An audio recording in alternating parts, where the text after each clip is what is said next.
ओम श्री गुरुभ्यो नमः। हरि ओम। ओम गणानां त्वा गणपतिगुं भवामहे कविं कवीनाम् उपमश्रवस्तमम् ज्येष्ठराजं ब्रह्मणां ब्रह्मणस्पद आनशृण्वन् नोतिभिः सीदसादनम्। ओम महागणपतये नमः। ओम प्रणो देवी सरस्वती वाजेभिर्वाजिनीवती धीनामविद्रवतो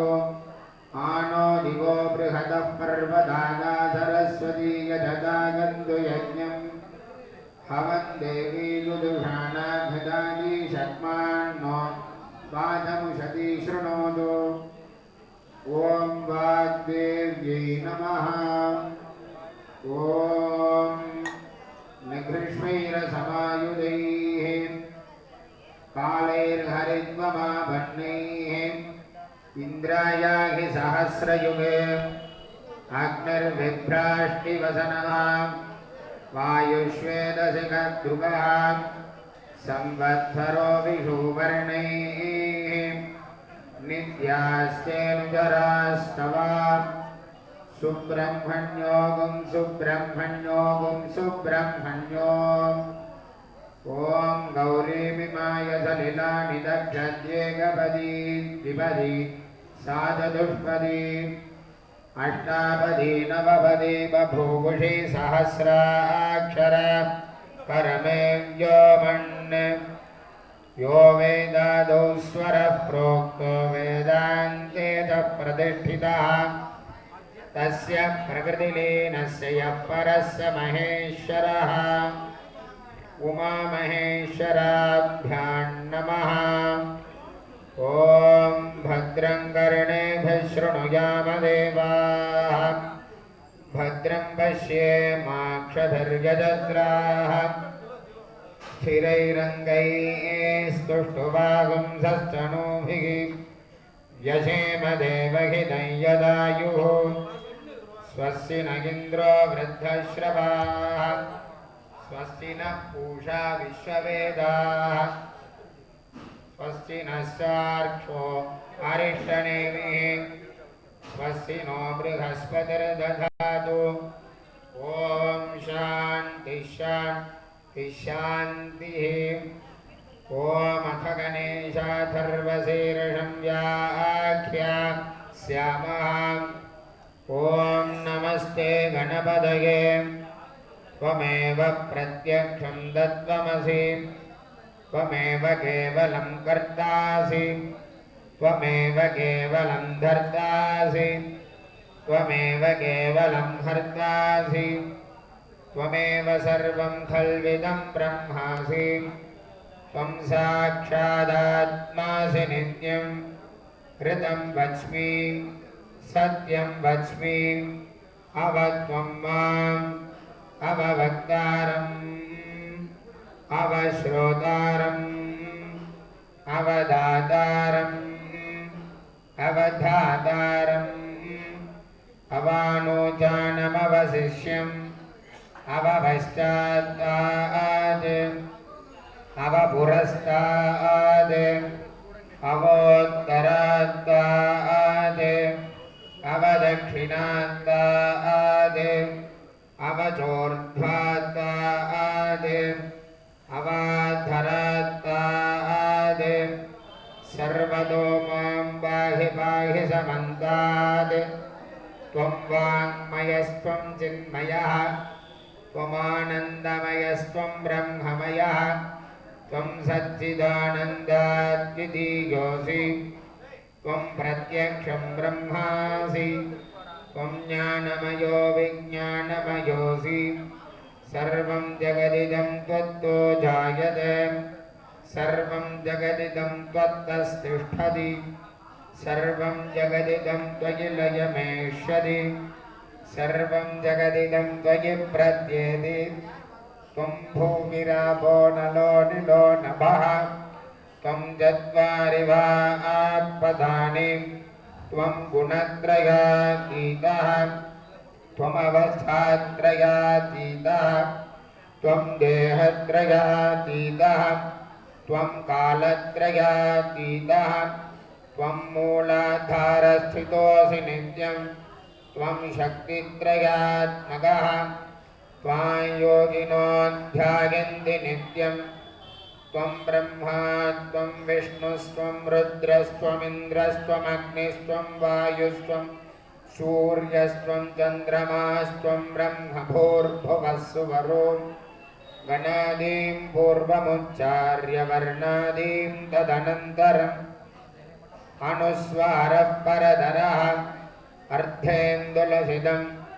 तारेण रुद्धम् एतत्तव मनुस्वरूपम् गकारः पूर्वरूपम् अकारो मध्यमरूपम् अनुस्वारश्चान्त्यरूपम् बिन्दुरुत्तररूपम् नादः सन्धानं सगुंहिता सन्धिः सैषा गणेशविद्या गणकर्षिः पितृगायत्री छन्दः श्रीमहागणपतिर्देवता ॐ गं गणपतये नमः एकदन्ताय विद्महे वक्रतुण्डाय धीमहि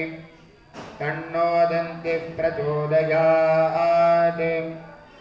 एकदन्तं चतुर्हस्तं पाशमङ्कुशधारिणं रदं च वरदं हस्तैर्बिभ्राणं मूषकध्वजं रक्तं लम्बोदरं शूर्पकर्णकं रक्तवाससं रक्तगन्धानुलिप्ताङ्गं रक्तपुष्पैः सुपूजितं भक्तानुकम्पिनं देवं जगत्कारणमच्युतम्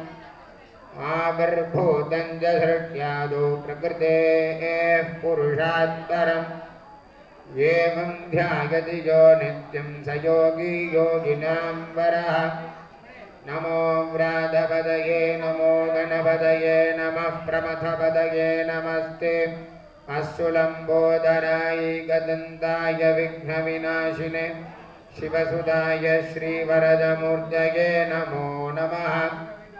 एतदथर्वशीर्षयोधीते स ब्रह्मभूयाय कल्पते स सर्वतः सुखमेधते स सर्वविघ्नैर्न बाध्यते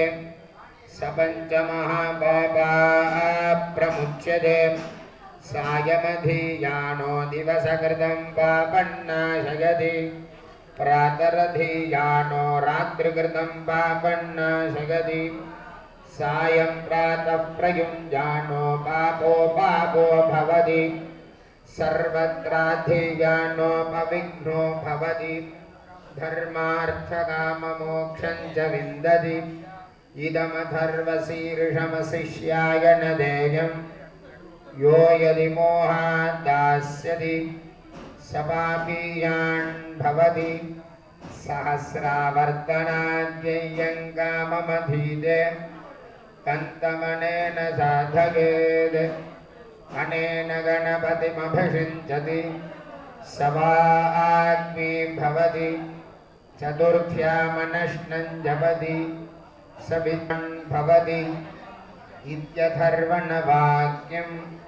ब्रह्माद्यावरणं विद्यात् न बिभेति कदाचनेति यो दूर्वाङ्कुरैर्यजति स वैश्रवणोपमो भवति यो लाजैर्यजति स यशोवान् भवति स मेधावान् भवति यो मोदकसहस्रेण यजति स वाञ्छितफलमवाप्नोति यः साध्यः समिद्धिर्यजति स सर्वल्लभते स सर्वल्लभते अष्टौ ब्राह्मणान् सम्यग्राहयित्वा सूर्यवर्चस्वी भवति सूर्यग्रहे महानद्यां प्रतिमासन्निधौ वा जप्त्वा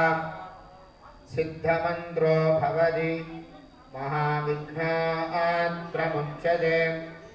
महादोषात् प्रमुच्यते महापापात् प्रमुच्यते महाप्रत्यवायात् प्रमुच्यते सर्वविद्भवति य एवं वेद इत्युपनिषदे ॐ भद्रं कर्णेभिः शृणुयाम देवाः भद्रं पश्येमाक्षभिर्यजत्राः स्थिरैरङ्गैस्तुष्ट्वागुंसस्तनूभिः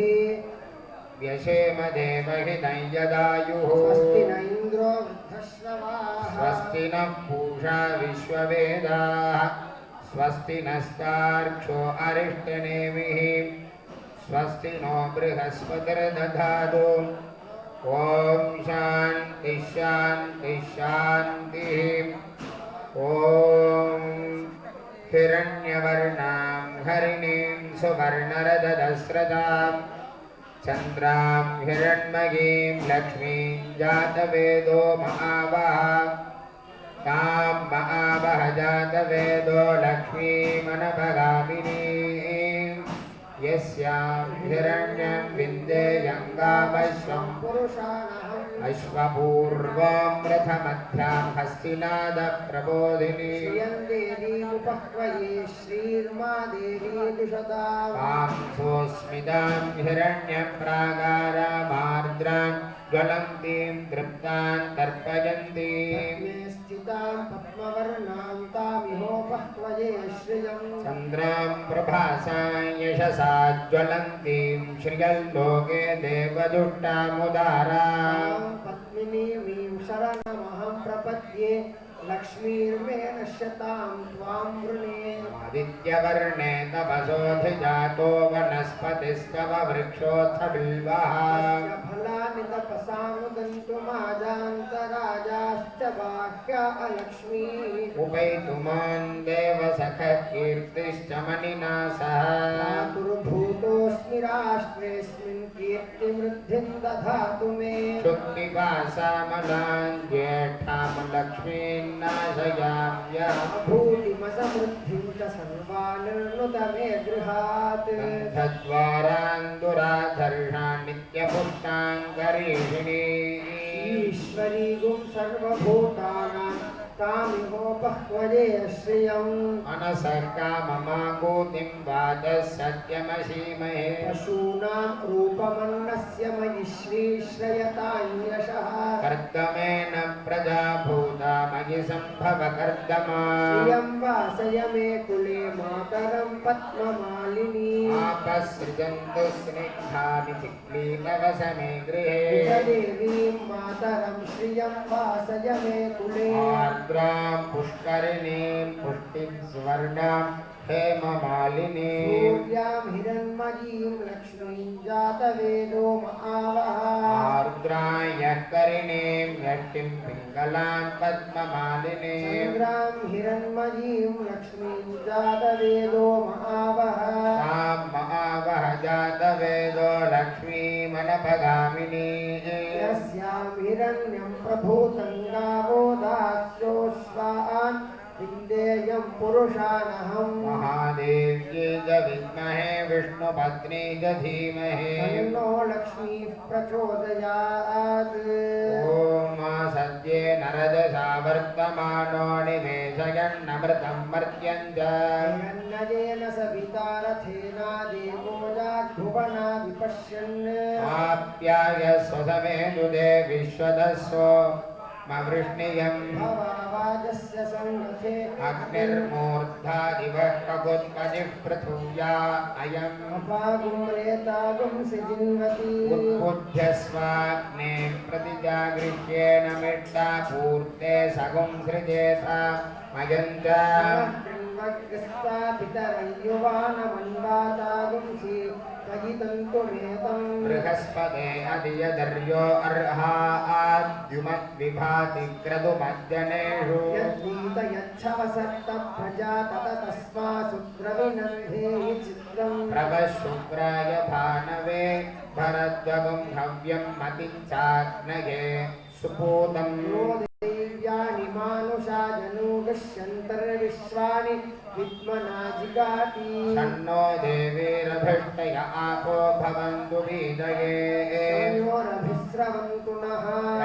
मनश्चित्र आभुवदूति सदा वृद्धः सखा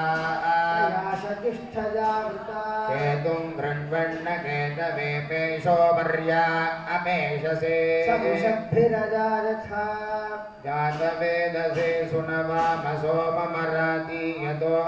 इदाति वेदाः परिषदति दुर्गानि विश्वानादेव सिन्धुं दुरितात्यग्निः भावग्निवर्णां तपसा ज्वलन्तीं वैरोचनी कर्मफले सुदुष्टा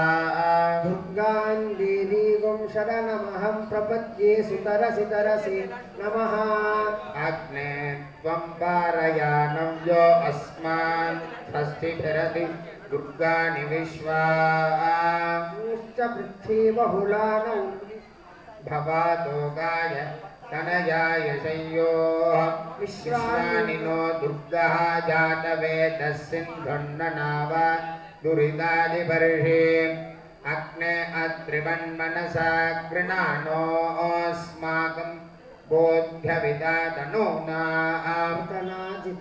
सहमानमुग्रमग्निगुंहुवेम परमात् सधस्थात् सनः परिषदति दुर्गाणि विश्वा क्षामद्देवो अतिदुरिताद्यग्निः रत्नोषिकमीभ्यो अध्वरेषु सनाच्च होता नव्यश्च सत्सी स्वाञ्जाग्ने धनुवं पिप्रगस्व स्मभ्यं च सौभगमायजस्व योभिर्दुष्टमयुजो निषिक्तं तवेन्द्रविष्णो कण्वसञ्चरेम आकस्य पृष्ठमभिसंवसानो वैष्णवीन् लोक इह मादयन्ताम् कात्यायनाय विद्महे कन्याकुमारि धीमहि तन्नो दुर्गिः प्रचोदयात् ॐ देवीं वाचमजनयन्त देवाः विश्वरूपाः पशवो वदन्ति सा नो मन्द्रेशमूर्जन्दुहाना धेनुर्वागस्मानुपसुष्टुदयितो यद्वाग्वदन्त्य विचेतनानि राष्ट्री देवानान्निषसादमन्द्रा चतस्रवूर्जन्तु दुहे पयागुंसि क्वस्मिदस्याः परमं जगाम अनन्तामन्तादधिनिर्मितां महीं यस्यान् देवा अदधुर्भोजनानि एकाक्षरान् विपदागुं षट्पदान् च वाचं देवा जीवन्ति विश्वे वाचं देवा उपजीवन्ति विश्वे वाचं गन्धर्वाः पशवो मनुष्याः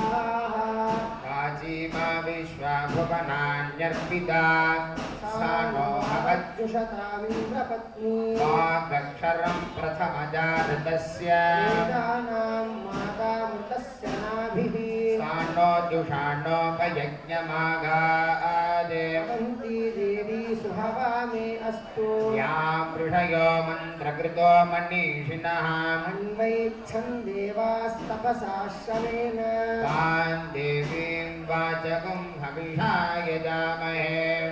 सा नो दधातु सुकृतस्य लोके चत्वारि वाक्परिमिता पदानि तानि विदुर्ब्राह्मणागे मनीषिणः गुहास्त्रीनि निहितानि गयन्ति तुरीयं वाचो मनुष्या वदन्ति ॐ प्रातरग्निं प्रातरिन्द्रगं हवामहे प्रातर्मित्रावरुणा प्रातरश्विना प्रातर्भगं पूषणं ब्रह्मणस्पतिं प्रातः सोममुदरुद्रगुंभुवेम प्रातर्दिनं भगमुग्रगं भुवेम वयं पुत्रमतितेर्यो विधर्ता आध्रश्चिद्यं मन्यमानस्तुरश्चिद्राजा चिद्यं भगं भक्षीत्याह भगप्रणेतिर्भगसत्यराधो भगेमान्धिजमुदवदन्नः भगप्रणो जनयगोभिरश्वैर्भगप्रणृभिर्नृपन्तस्याम उदेदानीं भगवन्तस्यामोतप्रपित्वभुतमध्ये उदोदितामघवन्थूर्यस्य भजन् देवानागुं सुमतौ स्याम भगयेव भगवागुमस्तु देवास्तेन भगवन्तस्याम अन्त त्वा भग सर्वयुज्यो हवीमि सनो भग पुरयेता भवेह भगायुषो नमन्तदधिग्रावे वशुचये पदादा सर्वाचीनं वसुविदं भगन्नो कथमिवाश्वावाचिन आवहन्तु अश्वावतीर्गोमतीर्न उषासो वीरवतीः सतमुच्छन्तु भद्राः यदन्तु हाना विश्वतः प्रपीना यूयं पादस्वस्तिभिः सदाना व्योमाग्ने भागिनगुं सन्तमथा भागं चिकीर्षति अभागमग्ने